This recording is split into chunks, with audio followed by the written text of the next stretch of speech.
Mark kena cedera dan kemungkinan besar dia nggak akan balap lagi sampai tahun depan.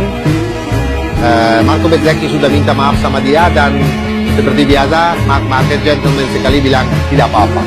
Ini adalah race dan di race apapun bisa terjadi. Artinya apa? Gentleman. Coba kalau terbalik. Coba kalau Marc Marquez yang tabrak Bezzecchi dan cedera. Pikiran seluruh dunia pasti buruk banget tentang Marc. Betul nggak? Ayo dong. Nah.